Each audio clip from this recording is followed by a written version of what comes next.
Le vent hurlait sous la porte massive du manoir, soulevant parfois la poussière des tapis anciens et chassant les derniers restes de chaleur des âtres éteints. Éléonore grelottait, les mains jointes sous son châle de laine, debout dans le grand vestibule, où la lumière des chandeliers peinait à chasser l'ombre. La neige, épaisse et silencieuse, ensevelissait la campagne bourguignonne, isolant le domaine de la Roche du reste du monde. Son cœur battait vite, alourdi par la solitude et l'incertitude. À ses côtés, Armand de la Roche, son époux depuis à peine quelques semaines, demeurait raide. Il n'avait pour elle qu'un regard distrait, préoccupé par la pile de lettres cachetées qui s'accumulait sur le guéridon d'acajou. Elle n'osait briser le silence, pas plus qu'elle n'osait s'attarder sur le visage fermé de cet homme qu'on lui avait donné pour mari. « La diligence de Dijon ne viendra pas avant demain », murmura-t-elle, tentant une conversation. Armand haussa les épaules. « Les routes sont impraticables. Ce n'est pas le moment de penser aux visites. » Sa voix était sèche, presque tranchante. Éléonore détourna les yeux, tentant de masquer la morsure de cette indifférence. Elle savait que leur union n'était qu'un arrangement, un pacte entre familles pour sauver les apparences, rien de plus. Sa propre famille, autrefois prospère, avait été ruinée par la maladie et les revers de fortune. La dot qu'elle avait apportée était mince, tout juste suffisante pour apaiser les créanciers de la maison de la Roche. Le soir du bal d'hiver arriva, implacable. Les domestiques s'affairaient, les bras chargés de branches de houx et de rubans fanés. Mais le faste était trompeur. Le manoir suintait la décadence. Dans la grande salle, les villageois arrivaient en silence, jetant à Éléonore des regards furtifs, parfois même hostiles. La rumeur de sa dot insuffisante s'était répandue comme une traînée de poudre. Et dans chaque murmure, elle sentait le poids du mépris. Madame de la Roche, la belle-mère, imposait sa présence comme une statue de marbre. D'un geste sec, elle rectifia la position d'un candélabre avant de s'approcher d'Éléonore, son sourire glacial. « Il est de bon ton, madame, de recevoir avec dignité, même lorsque l'on n'a rien à offrir. » murmura-t-elle si bas que seule Éléonore put l'entendre. Éléonore sentit le rouge lui monter aux joues, mais répondit d'une voix égale. « Je ferai de mon mieux, madame. » Armand, debout à quelques pas, ne détourna pas la tête.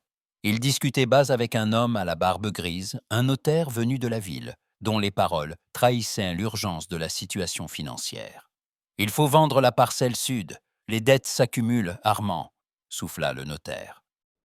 « Jamais, » répliqua Armand, les mâchoires crispées. « Ce domaine est l'honneur des Laroche. Je ne vendrai pas la terre de mes ancêtres. » Éléonore est surpris l'échange. Elle comprit alors que son mari était prisonnier d'un passé glorieux, obsédé par la réputation familiale, incapable de regarder vers l'avenir ou d'ouvrir son cœur. La musique s'éleva, timide. Les couples commencèrent à danser. Éléonore resta seule près de la cheminée, observant les rires étouffés, les regards en coin. Une jeune villageoise, en robe claire, s'approcha d'elle, la tête basse. « Vous n'êtes pas d'ici, madame.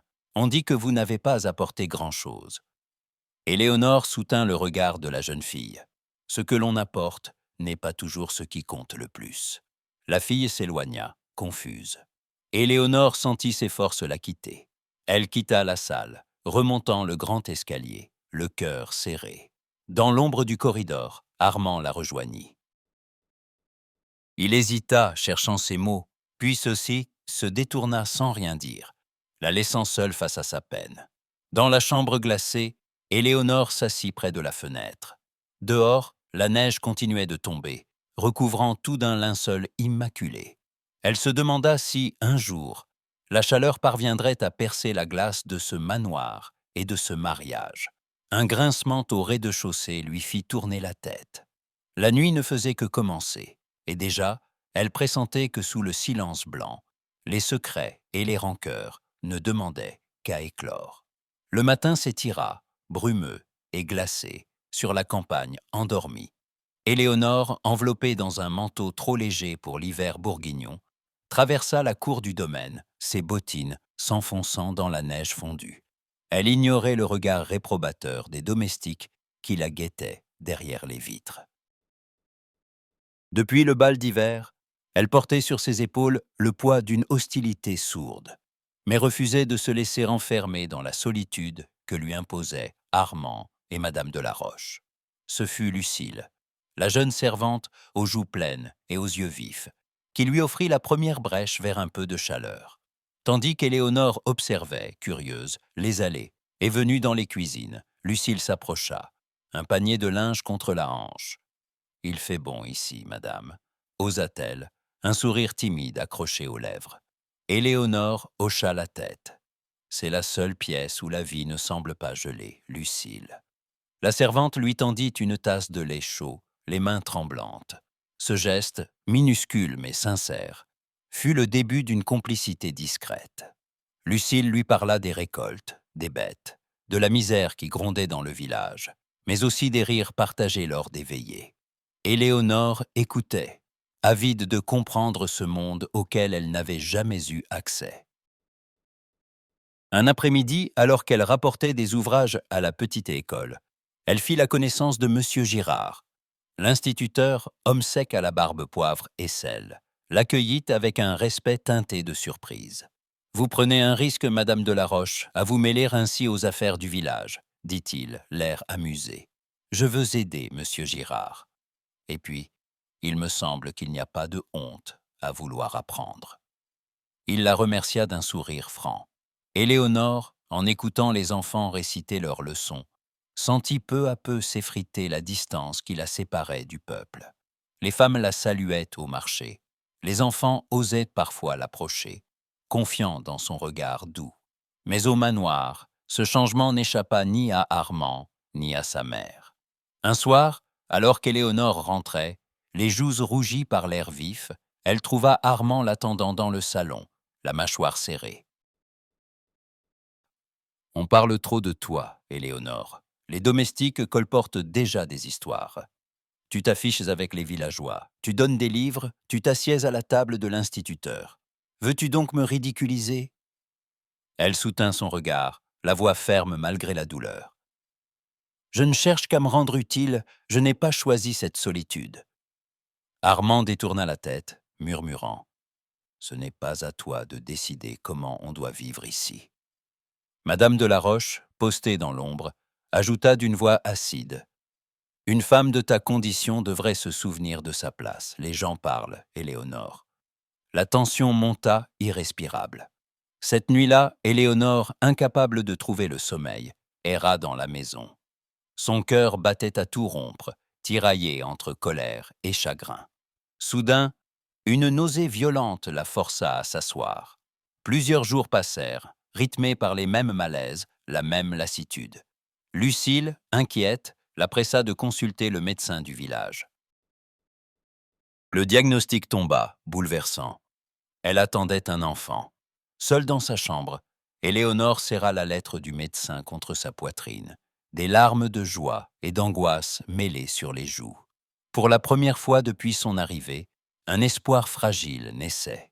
Peut-être ce bébé serait-il le pont qui la rapprocherait d'Armand. Elle attendit le soir pour lui annoncer la nouvelle. Armand entra, l'air sombre, les épaules voûtées par le poids des soucis. Elle s'approcha, la voix vibrante d'émotion. « Armand, je porte ton enfant. » Un silence. Armand, d'abord figé, laissa percer dans son regard une lueur d'incrédulité, bientôt remplacée par une froideur presque cruelle. « C'est bien commode, » lâcha-t-il. « Un enfant, voilà qui te donnerait enfin la place dont tu rêves. Tu t'imagines sans doute que la maternité te liera à jamais à cette maison, que tu pourras régner sur le domaine. » Éléonore recula, dévastée. « Comment peux-tu penser cela de moi? Je n'ai cherché qu'à t'aimer, à trouver ma place. » Il la coupa, le temps dur. « On dit bien des choses sur toi, Éléonore. Tu passes plus de temps avec les gens du village qu'avec ta propre famille. Faut-il que je croie tout ce que j'entends ?» Elle blêmit, la gorge serrée. « Tu ne me fais pas confiance, même pour ton propre enfant ?» Armand ne répondit pas. Il sortit, la laissant seule, brisée. Les jours suivants furent un supplice. Armand évitait Éléonore, fuyant tout regard, tout contact. Elle se raccrocha à la tendresse de Lucile, à la bienveillance de M. Girard, mais la rumeur grandissait, insidieuse. Les murmures prenaient de l'ampleur, attisés par Madame de la Roche, qui veillait à ce que chaque domestique, chaque voisin, entende ces insinuations. « Ce n'est pas l'enfant d'Armand », murmurait-elle à qui voulait l'entendre. « Une femme sans dot venue de nulle part, qui sait ce qu'elle trame ou qui elle fréquente. » Au marché, les regards changèrent. Les sourires se firent rares. Les conversations s'interrompaient dès qu'Éléonore approchait. Les enfants, jadis confiants, se cachaient derrière leur mère. Même Lucile, d'ordinaire si enjouée, devenait soucieuse. Un soir, alors qu'Éléonore tentait de raviver la flamme dans l'âtre du salon désert, Lucile s'approcha à pas feutrés. « Madame, on parle beaucoup, dehors. On dit que l'enfant n'est pas celui de monsieur. » Éléonore sentit ses forces l'abandonner. Elle ferma les yeux, retenant un sanglot. « Je n'ai rien à me reprocher, Lucile, mais je sens que tout m'échappe. » Lucile posa une main douce sur son épaule. « Moi, je vous crois, madame. » Mais la jeune servante ne pouvait rien contre la marée de soupçons qui montait. Au même moment, Armand, enfermé dans son bureau, relisait les comptes du domaine. La voix de sa mère, sifflante, lui revenait en mémoire. « Un enfant n'efface pas la honte. Si tu la laisses faire, elle détruira la lignée. » Son poing s'abattit sur la table. Il se leva, l'esprit tourmenté. Devait-il croire à l'innocence d'Éléonore ou céder à la peur d'être trahi, comme tant d'hommes de sa lignée avant lui? La nuit s'étira, ponctuée de gémissements du vent contre les volets. Éléonore, assise sur son lit, caressait son ventre avec tendresse, tentant d'ignorer la tempête dehors et au-dedans. Dans le silence, une résolution nouvelle s'empara d'elle. Si Armand ne voulait pas de leur enfant, elle le protégerait seule. Mais déjà, sous les toits du domaine, les secrets se tissènent, prêts à éclater au grand jour. Au loin, une porte claqua.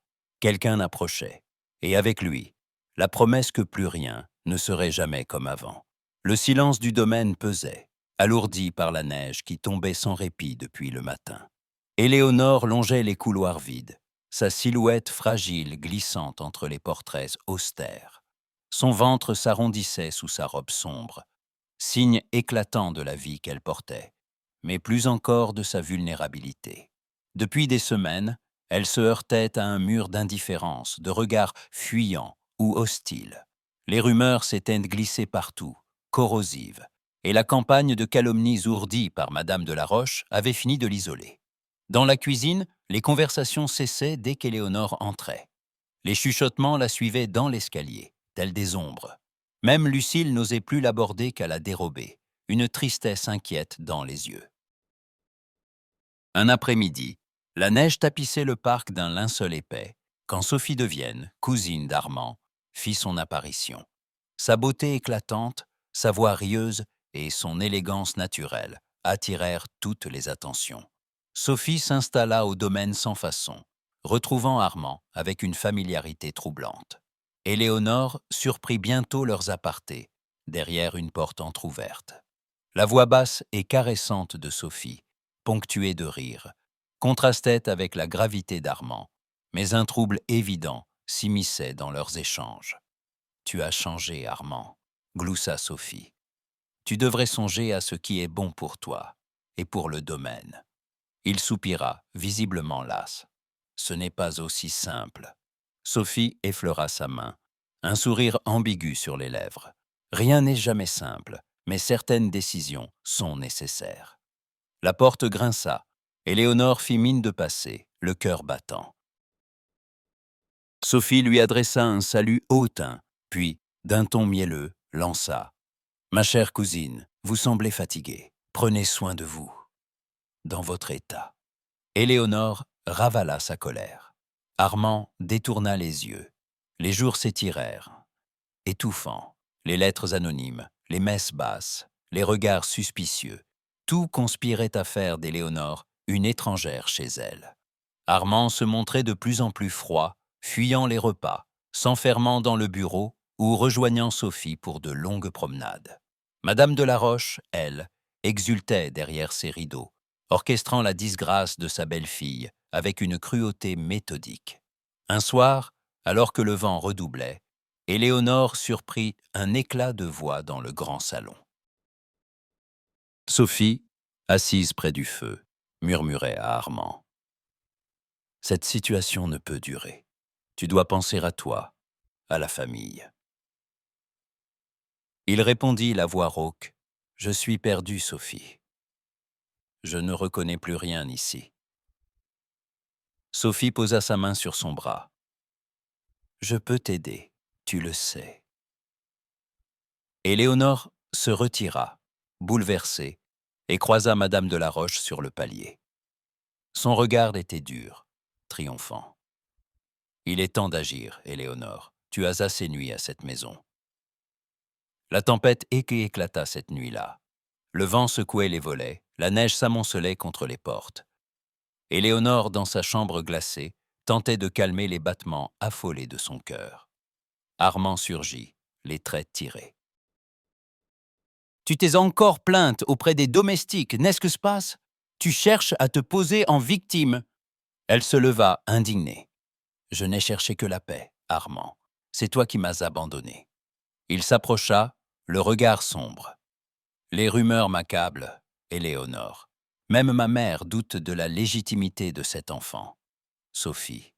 Elle l'interrompit, la voix brisée. « Sophie n'a rien à voir avec nous. » Il éclata. « Tu n'en sais rien. Elle, au moins, comprend ce qu'exige le nom de la Roche. » La dispute monta hargneuse, les mots dérapant dans la violence du désespoir. La neige dehors avalait leurs cris.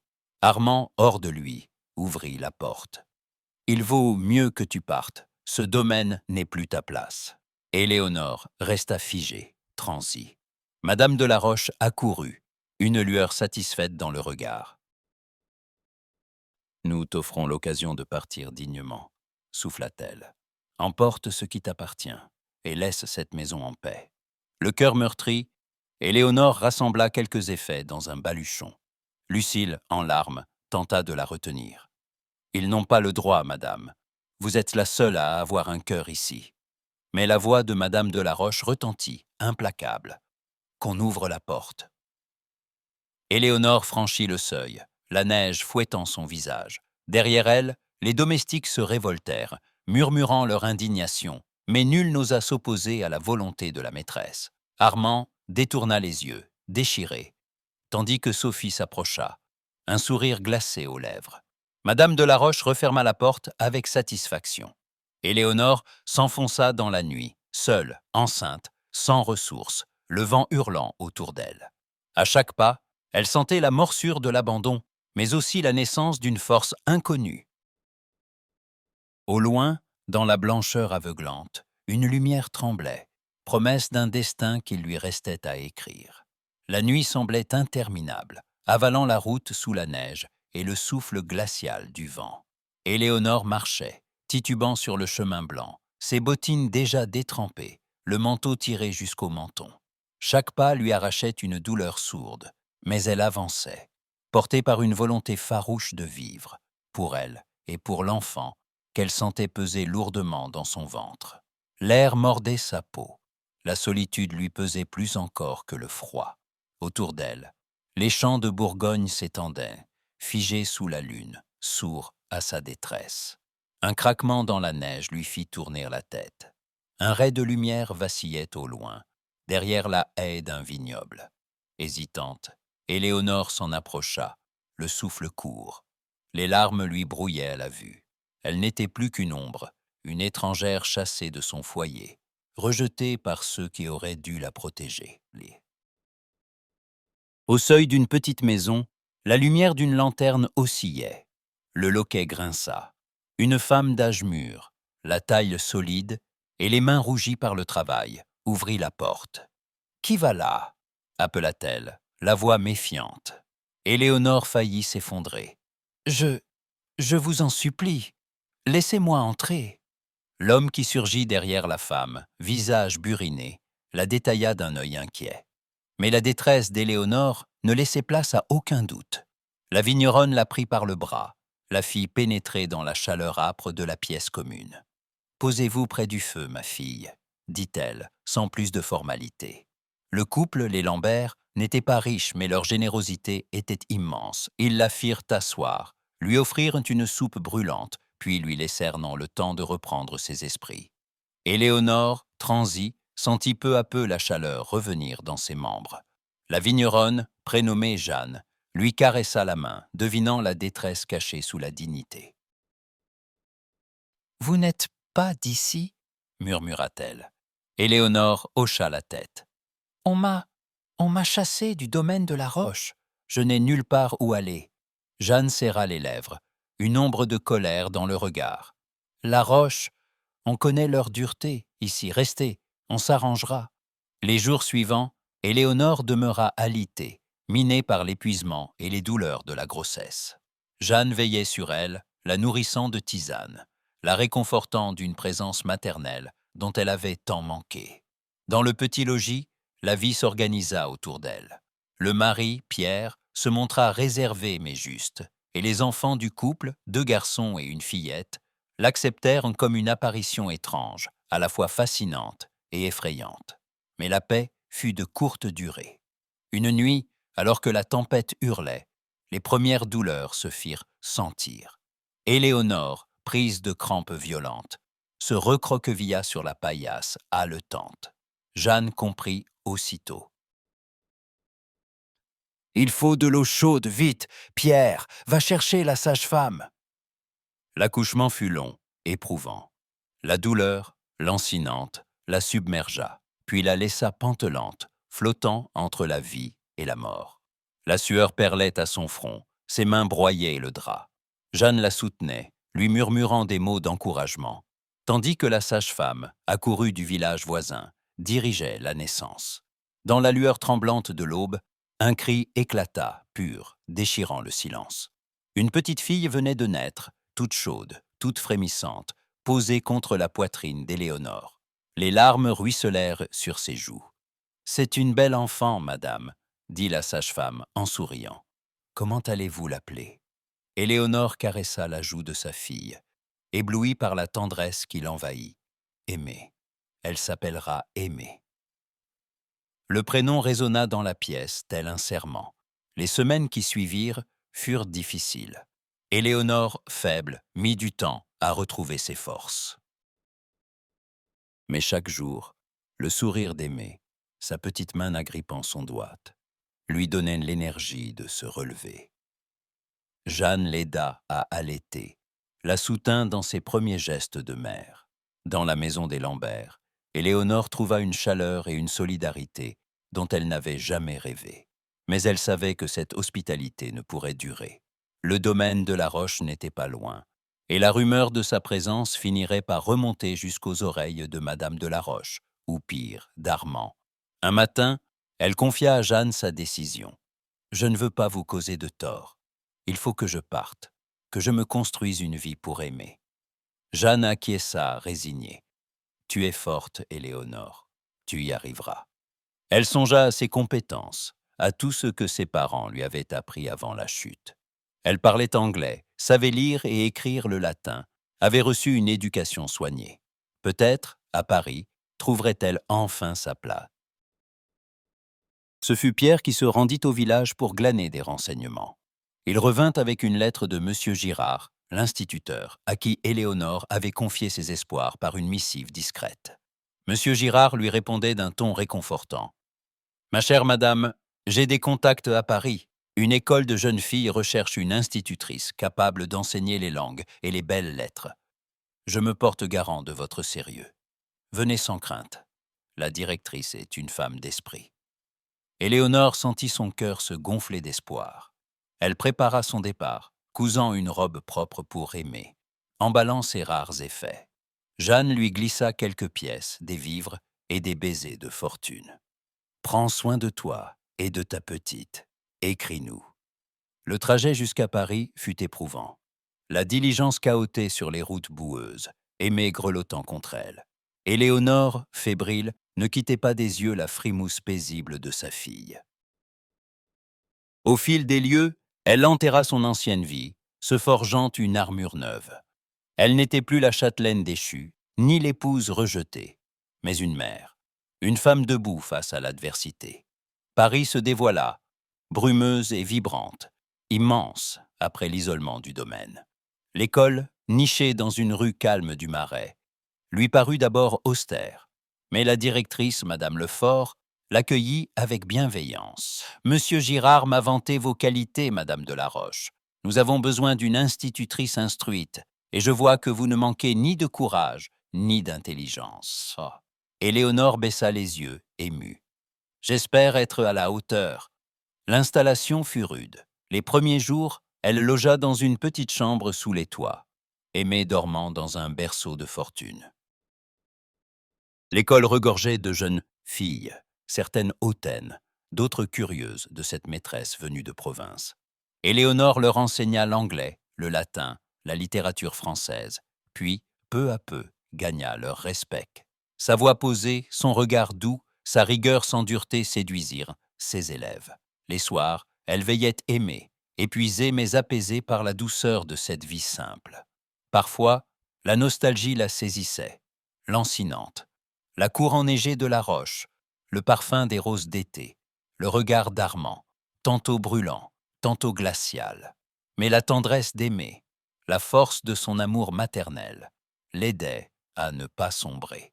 Un matin, Madame Lefort la félicita. « Vous faites des merveilles, Madame de la Roche. Vos élèves progressent à vue d'œil. » Éléonore sourit, reconnaissante. Chaque progrès, chaque sourire d'enfant était une victoire sur l'exil et la douleur. Elle s'attacha à aimer avec une ferveur nouvelle, promettant de ne jamais la laisser souffrir du rejet, de la honte. La fillette, vive et éveillée, devint sa raison de vivre. Le passé, pourtant, n'était jamais loin. Parfois, dans un regard croisé au marché, dans une lettre venue de Bourgogne, Éléonore sentait la menace d'un retour. Mais elle s'efforçait d'avancer, bâtissant une existence indépendante, nourrie de dignité et de courage. Une nuit, alors qu'elle berçait Aimée endormie, un bruit secoua la porte de sa chambre. Un messager, porteur d'une lettre inattendue, attendait dans le couloir. Éléonore hésita, le cœur battant, avant de tendre la main vers l'enveloppe. Au saut, elle reconnut l'empreinte de la Roche.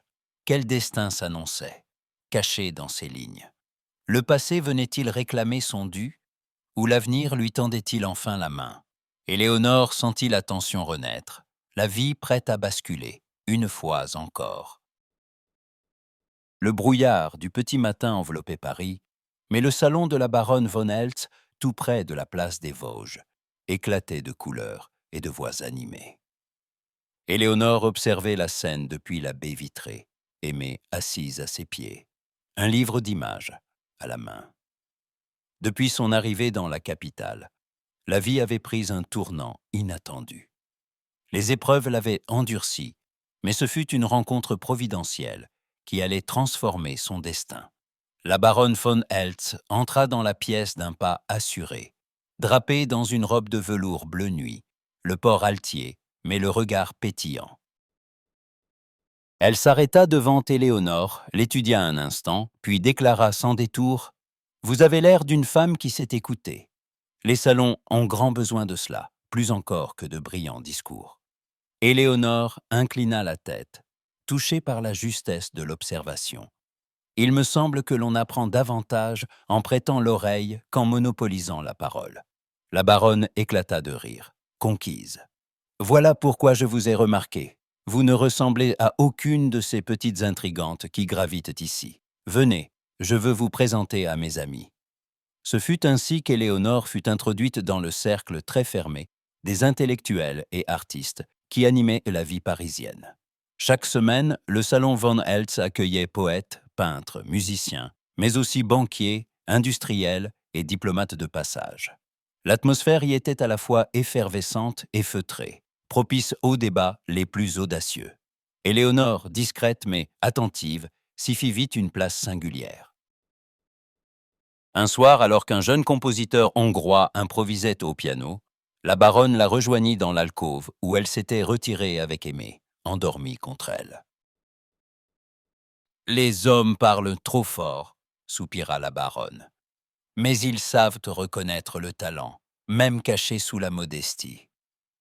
Éléonore sourit. Je n'ai que mes livres, mes souvenirs, et mon désir de comprendre. C'est plus que suffisant. La baronne s'assit près d'elle, posant la main sur la sienne. J'ai besoin d'une confidente, d'une associée peut-être. Beaucoup me jugent fantasque parce que je suis allemande, veuve, et que j'ose penser différemment, mais je crois aux femmes capables de bâtir, d'agir. Éléonore sentit naître une émotion nouvelle, mélange de gratitude et d'appréhension. Je n'ai jamais géré de fortune, madame. Et alors, je vois en vous plus de clairvoyance que chez la plupart de ces messieurs. Vous m'accompagnerez à mes rendez-vous. Vous apprendrez vite, j'en suis sûr. Les semaines suivantes furent un tourbillon. Éléonore découvrit l'univers impitoyable des affaires, des investissements, des donations artistiques. La baronne, fine stratège, lui enseigna à lire un bilan, à négocier un prêt, à jauger la sincérité d'un banquier comme celle d'un poète. Rapidement, la rumeur de leur tandem fit le tour des cercles parisiens. « Madame de la Roche, vous êtes la meilleure conseillère que j'ai jamais eue », déclara un soir la baronne lors d'un dîner intime. « Même mon notaire vous craint. » Éléonore rougit, mais ne put réprimer un sourire. Son sens de la diplomatie, sa discrétion et son intelligence fine lui valaient le respect de tous. Bientôt, la baronne lui confia la gestion de ses biens, vignobles en Alsace, immeubles à Paris, collection d'œuvres d'art.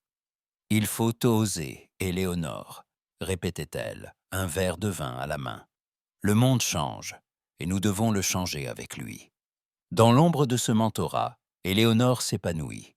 Elle développa son propre salon littéraire, ouvert chaque jeudi. Les conversations y étaient brillantes, les débats passionnés. On venait pour discuter de philosophie, pour écouter un récital, pour évoquer les idées nouvelles qui bouleversaient l'Europe. Des artistes fauchés y côtoyaient de grands investisseurs. Aimé grandissait dans cette atmosphère cultivée, admiré pour sa vivacité et sa gentillesse. Un jour, la baronne lui glissa à l'oreille, lors d'une réception fastueuse. « Vous avez fait de votre nom, Éléonore, un gage d'honneur et de raffinement. Même ceux qui vous jalousent reconnaissent votre valeur. » Éléonore, désormais à l'abri du besoin, gérait avec rigueur sa fortune naissante. Chaque choix d'investissement, chaque mécénat, était dicté par un souci d'équité et de beauté. Elle savait que sa respectabilité, patiemment acquise, tenait aussi à sa réserve. Jamais un mot déplacé, jamais une allusion à son passé.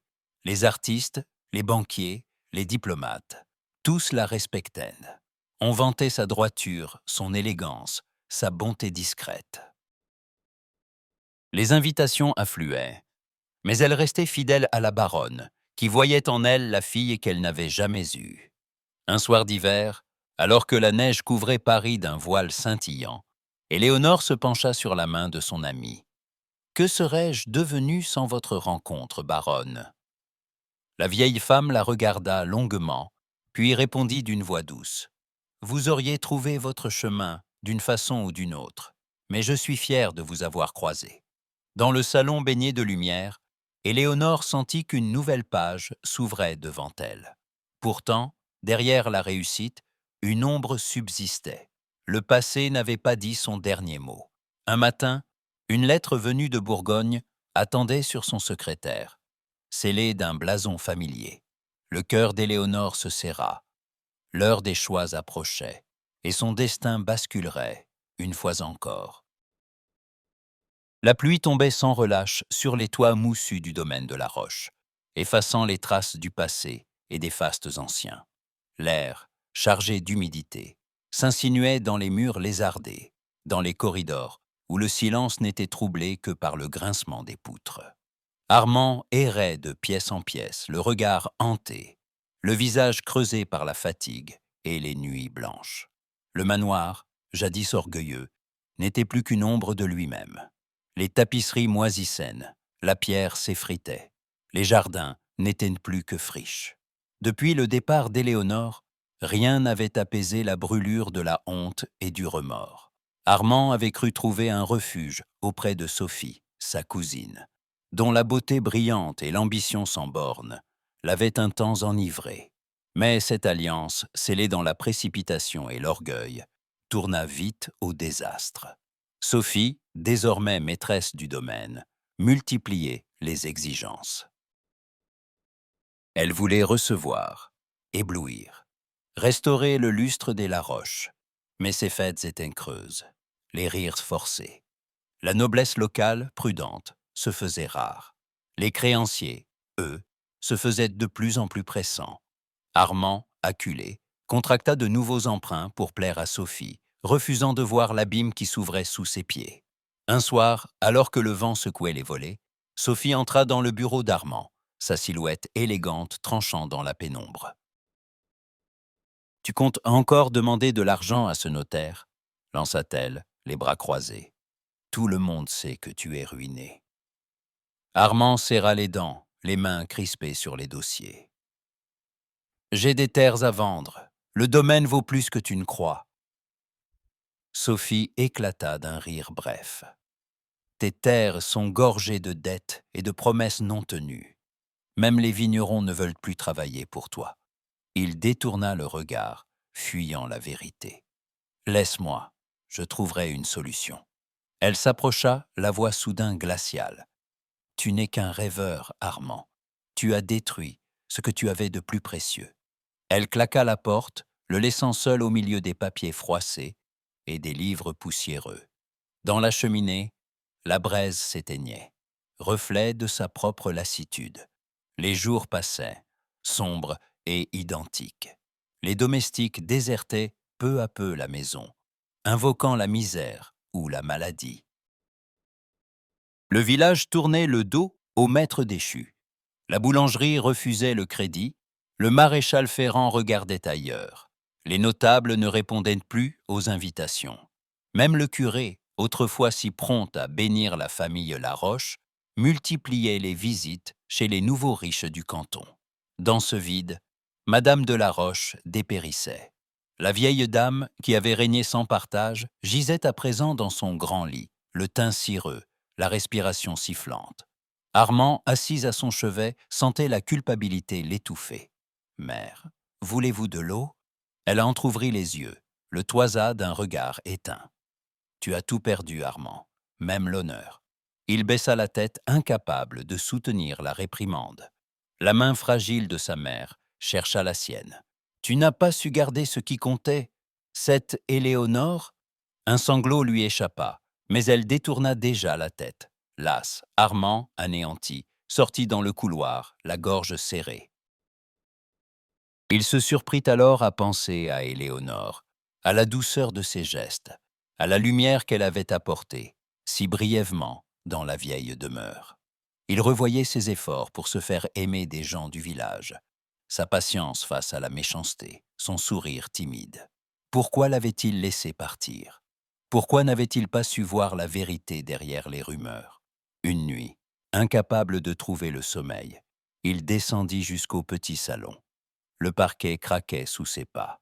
Dans la pénombre, il distingua le fauteuil où Éléonore aimait s'asseoir, brodant en silence ou lisant à voix basse pour calmer ses angoisses. Il s'assit là, le cœur battant. Les souvenirs affluèrent, cruels. Il revit le bal d'hiver, la première danse hésitante, les regards froids échangés alors qu'ils étaient déjà étrangers l'un à l'autre. Il se rappela les promenades dans le parc, quand Éléonore tentait, avec une candeur désespérée, de lui parler des fleurs ou des oiseaux. Il n'avait jamais su écouter, prisonnier de son orgueil et de ses peurs.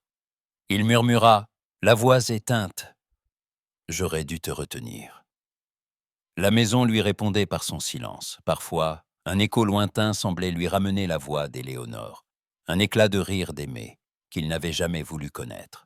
Une douleur aiguë le transperça. Il n'était plus rien sinon le spectre de ses propres erreurs. Sophie, de son côté, s'éloignait chaque jour davantage. Elle passait ses soirées à Paris, revenant tard, couverte de bijoux prêtés, le parfum de l'ambition dans le sillage. Armand n'était plus qu'un obstacle à son ascension. Un matin, la nouvelle tomba. Sophie avait quitté le domaine, emportant ses affaires et quelques objets précieux. Elle laissait derrière elle une lettre brève. « Je ne veux pas sombrer avec toi. Adieu. » Ce fut le coup de grâce. Armand erra dans la maison, frappé par la solitude, la honte et l'épuisement. Il ne restait plus que la maladie de sa mère, les dettes et le mépris de ceux qui avaient été ses amis. Il se força à sortir, tentant de sauver ce qui pouvait l'être. Il visita les vignes où les ouvriers travaillaient sans entrain, évitant son regard. Il tenta de négocier un nouveau prêt avec le notaire, mais celui-ci secoua la tête, impitoyable. « Votre nom ne garantit plus rien, monsieur Delaroche.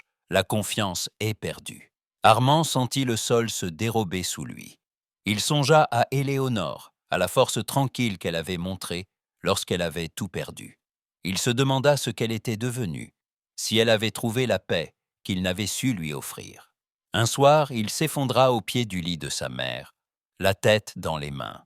« Pardonne-moi, » murmura-t-il, « j'ai tout gâché. » Madame Delaroche, dans un dernier sursaut de lucidité, posa sa main sur la sienne. « Il n'est jamais trop tard pour se relever, Armand. » Mais déjà, la nuit retombait, lourde de regrets. Le domaine de la Roche, livré à la décrépitude, semblait refléter l'âme de son maître. Brisé, mais pas entièrement éteint. Un souffle d'espoir ténu persistait dans la mémoire d'Éléonore et des jours heureux, comme une flamme fragile sous la pluie. Au loin, derrière l'horizon des vignes noyées de brume, une rumeur de renouveau s'annonçait. Resterait-il assez de courage à Armand pour affronter le passé et réclamer la rédemption? Rien n'était encore écrit, et l'aube, quelque part, attendait. Un matin de printemps, la rumeur parcourut la campagne bourguignonne, plus vite que le vent entre les vignes. Éléonore de la Roche était de retour. On l'annonçait à la tête d'une petite fortune, accompagnée d'une fillette ravissante, et l'élégance de sa calèche attira tous les regards sur la place du village. Les rideaux frémirent, les commères se penchèrent aux fenêtres, la stupeur se lisait sur chaque visage. Dans la lumière dorée, Éléonore descendit, droite et sereine, aimée à son bras. L'enfant, aux boucles sombres et au port d'altier, dévisagea la foule avec curiosité. Éléonore salua d'un geste doux, sans arrogance, et ce simple sourire eut l'éclat d'une revanche. Ceux qui, autrefois, l'avaient méprisé pour son manque de dot, pour ses manières de citadine, se sentirent soudain minuscules. Les hommes retirèrent leurs chapeaux. Les femmes s'inclinèrent, incertaines. Les conversations s'enflammaient déjà dans les échoppes et à la sortie de l'église. « On dit qu'elle a fait fortune à Paris grâce à une baronne allemande. Paraît qu'elle parle plusieurs langues et qu'elle reçoit des artistes chez elle. Tu as vu la petite? Quelle prestance! On dirait une princesse. » Mais le plus étonnant restait à venir. Discrètement, Éléonore rencontra le notaire et racheta, par l'intermédiaire d'un homme de confiance, plusieurs terres mises en vente par des paysans ruinés. Elle ne cherchait ni gloire ni vengeance. Elle voulait seulement réparer, à sa manière, l'injustice des années passées. Les familles endettées trouvèrent en elle une alliée inattendue. Elle leur proposa des baux équitables, des avances pour les récoltes, et refusa toujours d'humilier ceux qui venaient la supplier. Bientôt, le marché bruissa de gratitude et d'admiration.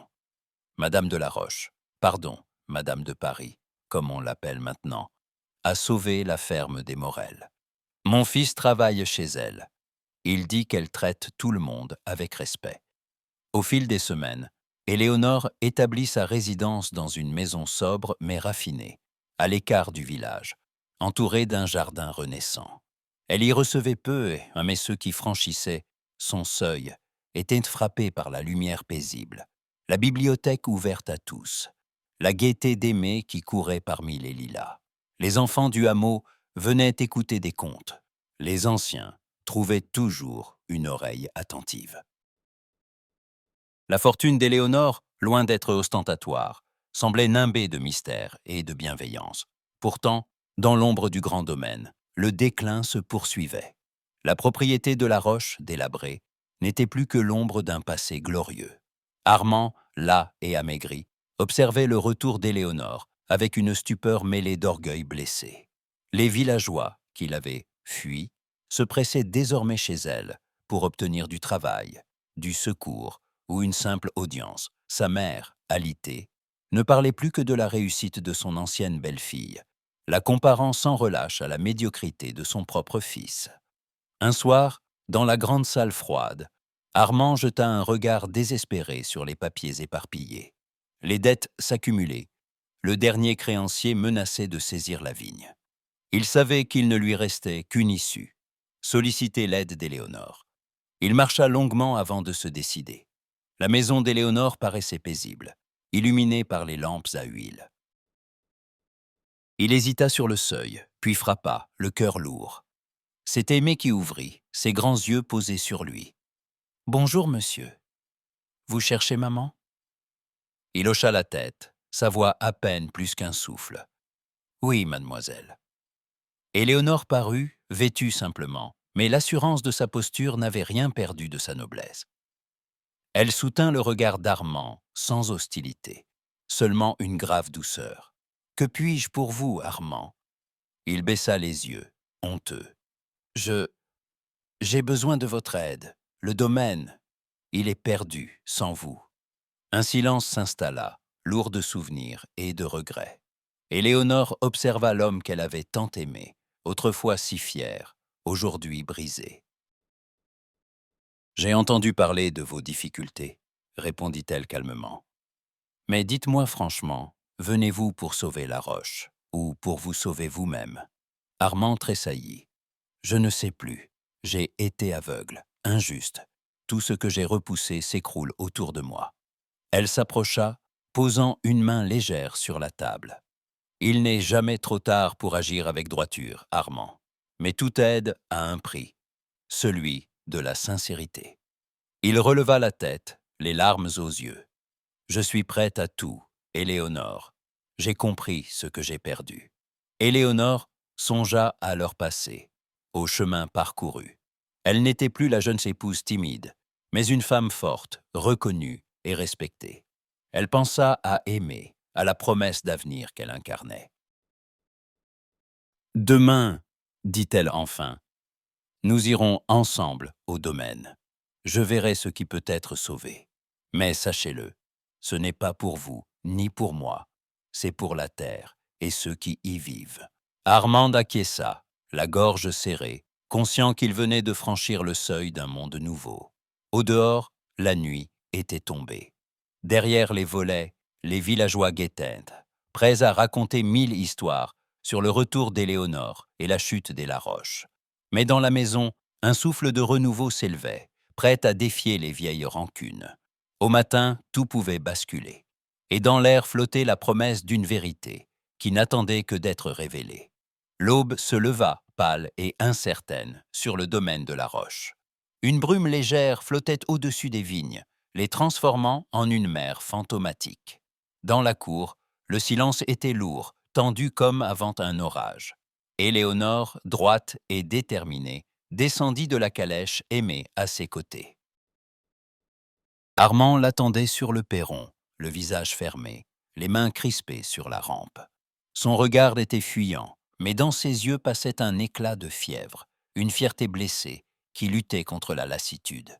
Aimée serra la main de sa mère, intimidée par la maison austère et la silhouette de cet homme qu'elle ne connaissait que par les récits murmurés. Éléonore avança la première, le menton levé, et s'arrêta face à Armand. « Je vous remercie d'être venu, » dit-il, la voix rauque, un mélange d'humiliation et d'espoir dans l'intonation. « Ce n'est pas pour vous que je reviens, Armand, mais pour cette terre qui m'a tant coûté, et pour ceux qui en vivent, » répondit-elle calmement. « Et pour aimer, surtout. » Un silence pesant s'installa, entrecoupé du chant timide d'une alouette. Armand sentit monter en lui une colère sourde, celle de l'homme déchu forcé de tendre la main à celle qu'il avait jadis chassée.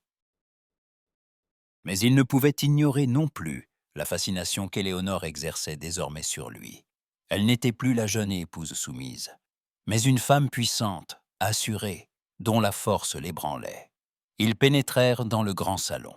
La pièce, jadis symbole d'apparat, portait aujourd'hui les stigmates de la ruine.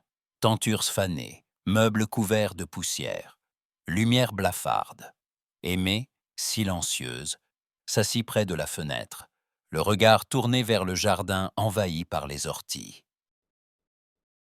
Éléonore brisa la glace. « Je suis prête à sauver le domaine, Armand, mais il y a des conditions. » Il serra les dents, mais hocha la tête.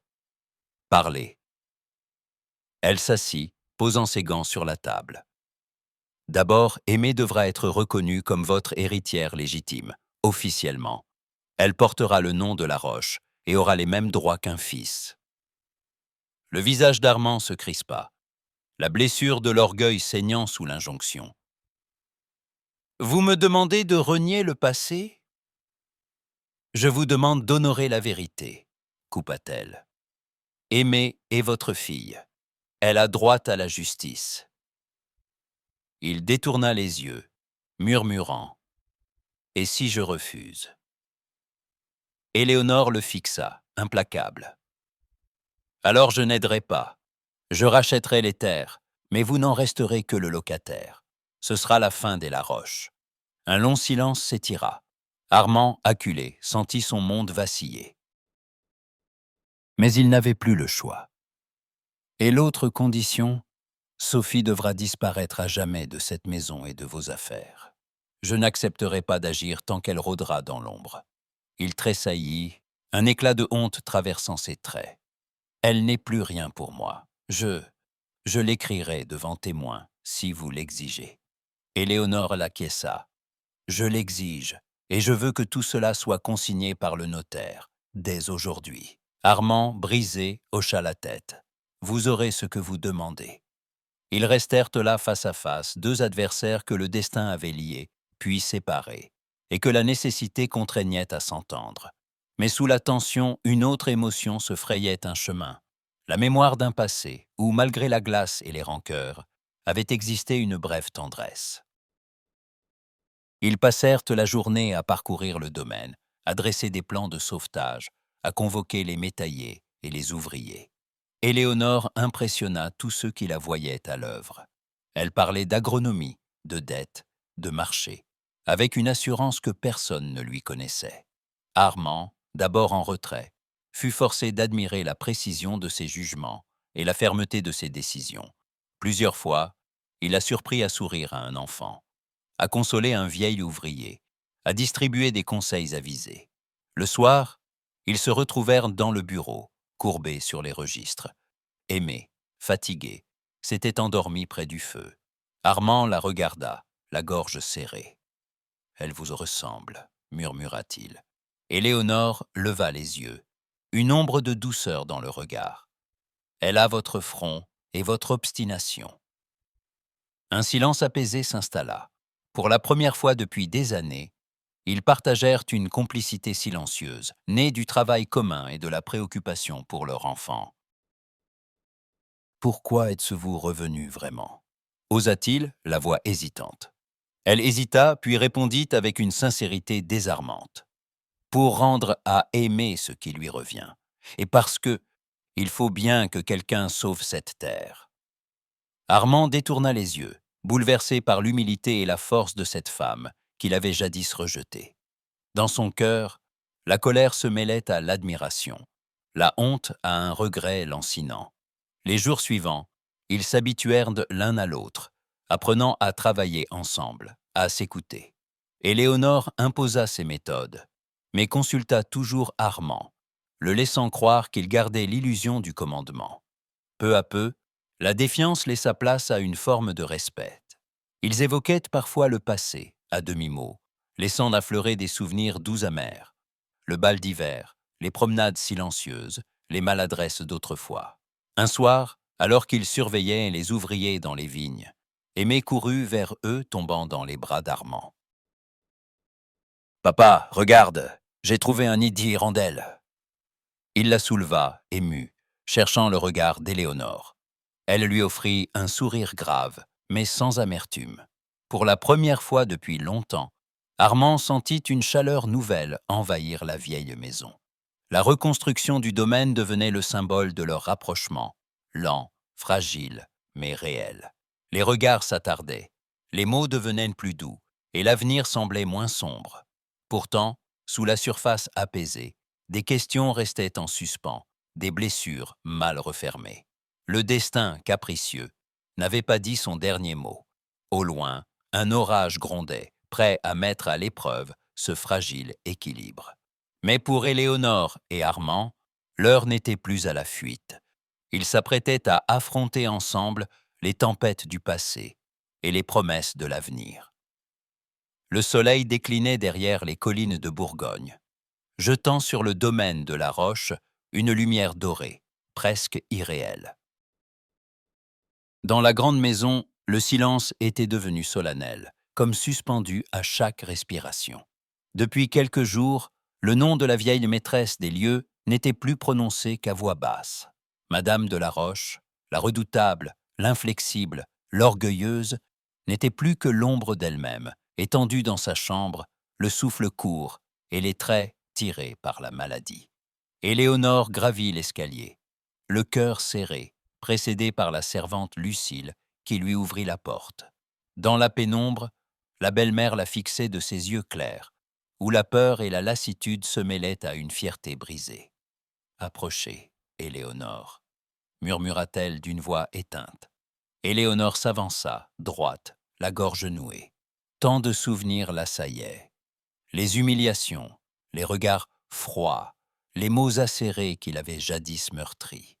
Elle s'arrêta au pied du lit, hésitante. Madame de la Roche tendit une main tremblante. « J'ai été injuste, cruelle. Je croyais protéger ma famille, mais je n'ai semé que la discorde. Pardonnez-moi, Éléonore. » La demande inattendue bouleversa Éléonore. Elle se rappela les années de mépris, les portes closes, les soupçons, la nuit glaciale de son bannissement. Mais elle voyait maintenant une femme brisée, prisonnière de ses regrets. « Pourquoi me demandez-vous cela aujourd'hui » demanda-t-elle d'une voix égale. La vieille dame détourna les yeux. « J'ai peur de partir sans avoir réparé ce que j'ai détruit. Je veux libérer mon fils et ma petite-fille du poids de ma haine. » Un silence lourd s'installa. Éléonore sentit l'amertume remonter, mais aussi la fatigue de la guerre. La vengeance n'avait plus de sens. Après un long moment, elle s'assit au chevet de la mourante, prit sa main dans la sienne. « Je vous pardonne, » souffla-t-elle enfin, les larmes aux yeux. « Pour aimer, pour Armand et pour moi-même. » Un soupir de soulagement secoua Madame de la Roche. Ses doigts serrèrent faiblement ceux d'Éléonore. « Merci, merci. » Ce pardon, arraché à la douleur, dénoua d'un coup le nœud de rancœur qui étranglait la famille depuis tant d'années. Lorsqu'Éléonore quitta la chambre, le cœur apaisé, elle sentit le poids du passé s'alléger. Armand l'attendait dans le couloir, pâle, les épaules voûtées. Il la regarda longuement, puis murmura « Je ne sais comment te remercier. » Elle répondit simplement. Il fallait tourner la page. Les jours suivants, la maladie emporta Madame de la Roche. Le deuil fut discret, digne, mais un parfum de libération flottait dans la maison. Les domestiques, autrefois craintifs, retrouvaient le sourire. Les paysans saluaient Éléonore avec respect. Le domaine, peu à peu, reprenait vie. Dans le sillage de cette paix nouvelle, Armand se transforma. Il n'était plus l'homme ombrageux d'autrefois. Sa voix s'était adoucie, ses gestes étaient empreints d'attention, surtout envers Aimée, qu'il découvrait chaque jour avec émerveillement. Un soir, alors qu'il surveillait la récolte, il se confia à Éléonore. « Je n'ai pas su voir ta valeur, ni celle de notre fille.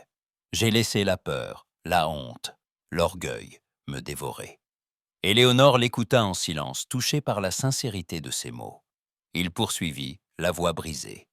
« Je voudrais réparer, mais je ne sais comment. » Elle posa une main douce sur la sienne. « Tu as déjà commencé. » Peu à peu, une complicité nouvelle s'installa entre eux. Ils partageaient le travail du domaine, les soins à aimer, les décisions importantes. Leurs conversations, autrefois empoisonnées par le non-dit, se firent plus franches. Ils riaient ensemble, parfois, comme deux amis de longue date. La maturité acquise dans l'épreuve leur avait appris la patience, la confiance. La noblesse locale, qui avait longtemps boudé le domaine, commença à s'intéresser de nouveau à la famille de Laroche. Les invitations revinrent, les visites aussi. Beaucoup étaient fascinés par la réussite d'Éléonore, par sa fortune, son intelligence, mais surtout par son élégance sans ostentation. Les commères les plus acides en vinrent à murmurer. On dit qu'Éléonore a sauvé la maison, qu'elle tient tête au banquier et fait fleurir la vigne. Elle a pardonné à la vieille dame, imaginez, quelle grandeur d'âme. Lentement, le scandale qui avait entaché son nom s'effaça. On la réhabilita dans les salons, on la cita en exemple à la nouvelle génération. Aimé devint l'enfant chéri du village, et Armand, malgré ses cicatrices, retrouva un peu de son aplomb. Un soir, alors qu'un orage grondait au loin, Armand rejoignit Éléonore sur la terrasse. Ils contemplèrent le ciel changeant, complices, un verre de vin à la main. « Crois-tu qu'on puisse vraiment recommencer ?» demanda-t-il à voix basse. Éléonore sourit, grave. « Rien ne sera jamais comme avant, Armand, mais nous pouvons choisir ce que sera demain. » Leurs regards se croisèrent, pleins de promesses et de pudeur. Une ère nouvelle s'ouvrait devant eux, faite d'incertitudes, certes, mais aussi de possibles. Dans la lumière mouvante, Éléonore sentit que le passé avait enfin cessé de la poursuivre. Mais, au loin, une ombre persistait. Une visite inattendue, une lettre oubliée, ou peut-être l'éveil d'un sentiment qu'elle n'osait encore nommer, allaient de bientôt bouleverser cet équilibre fragile. La neige retombait sur la Bourgogne, drapant les vignes et les toits du domaine de la Roche, d'un manteau blanc, silencieux et solennel. L'air avait la morsure sèche de ces hivers où tout semble suspendu, où le passé et le présent s'entremêlent dans la lumière grise des petits matins. Dans la grande salle, un feu crépitait doucement, projetant sur les murs des ombres dansantes. Éléonore, assise près de la fenêtre, observait la campagne endormie, Aimé blotti contre elle, la joue posée sur ses genoux. Armand entra sans bruit, déposant sur le dossier d'un fauteuil un manteau encore couvert de neige. Il s'arrêta un instant pour contempler la scène. La douceur du tableau, l'apaisement qui émanait de ces deux silhouettes. Il sentit un pincement au cœur, mélange de gratitude et d'humilité. Il fait un froid de loup, dehors, dit-il, cherchant le regard d'Éléonore. Elle lui sourit, paisible. Mais ici, il fait chaud, grâce à toi, grâce à nous. Il s'approcha, posa une main sur l'épaule d'Aimé, qui releva vers lui des yeux brillants. « Papa, Lucille a dit qu'on mangerait des marrons ce soir. » Armand rit, la voix adoucie par la tendresse. « Alors ce sera une fête, ma petite. » Le silence s'installa, confortable, tandis qu'Aimé s'endormait peu à peu. Éléonore l'enveloppa dans un châle et la porta jusqu'à la chambre voisine. Armand resta seul, les yeux posés sur la flamme. La mémoire de leur première séparation, un hiver semblable à celui-ci, le frappa soudain avec la violence d'un regret ancien. Il se souvint de la nuit où il avait laissé partir Éléonore, consumée par la peur et l'orgueil. Il songea à tout ce qu'il avait fallu perdre, puis reconstruire, pour qu'ils soient réunis, ainsi, apaisés. Quand Éléonore revint, il se leva et l'invita à s'asseoir près du feu. Entre eux, les non-dits s'étaient dissipés, remplacés par une confiance nouvelle. « Je n'aurais jamais cru, murmura-t-il, que nous trouverions ce calme après tant de tempêtes. » Éléonore croisa les mains sur ses genoux, son regard grave mais serein. « Ce n'est pas le hasard, nous l'avons voulu et nous l'avons mérité. » Il baissa les yeux, confus. « J'ai mis du temps à comprendre ce que tu vaux. Tu as sauvé le domaine, tu as sauvé Aimé, et tu m'as sauvé moi-même, d'une certaine façon. » Éléonore posa une main sur la sienne, douce et assurée. « Tu m'as appris à ne jamais renoncer. Ta fierté, ta volonté de défendre ce nom m'ont porté. même lorsque tout semblait perdu. Un silence tendre les enveloppa. Ce n'était plus la passion fiévreuse des débuts, mais une tendresse profonde, faite de respect et de reconnaissance. Ils avaient appris à s'écouter, à se soutenir, à partager la charge des responsabilités. Désormais, c'était Éléonore qui gérait les affaires du domaine, ses intuitions guidant les choix, sa fortune assurant la stabilité de la maison. Armand, loin de s'en offenser, avait fini par y voir la chance d'une nouvelle naissance, pour lui comme pour la terre de ses ancêtres. Au fil des semaines, la maison avait changé. La joie d'aimer, les rires des domestiques, la confiance retrouvée des villageois. Les soirées se terminaient autour du piano ou d'un livre, dans une paix que ni le scandale ni la ruine n'avaient su briser. L'hiver semblait moins cruel, la lumière plus claire. Un soir, alors que la neige tombait drue, Armand s'approcha d'Éléonore, debout devant la fenêtre. « Crois-tu que nous soyons heureux » demanda-t-il, presque inquiet. Elle le regarda longuement, puis répondit. « Le bonheur n'est pas un miracle, Armand. C'est une promesse qu'on se fait chaque jour. » Il la serra contre lui, avec la pudeur de ceux qui se sont tant manqués. « Je te promets de ne plus jamais oublier ce que tu es pour moi. » Elle sourit, émue. « Et moi, je promets de rester à tes côtés, quoi qu'il advienne. » Dans le grand salon, le feu crépitait. La neige continuait de tomber, effaçant les traces anciennes, scellant le présent dans une étreinte de lumière et de silence. Sur ce socle de confiance et d'amour, une famille nouvelle s'était inventée, prête à affronter les années, unie par la tendresse et la force du pardon.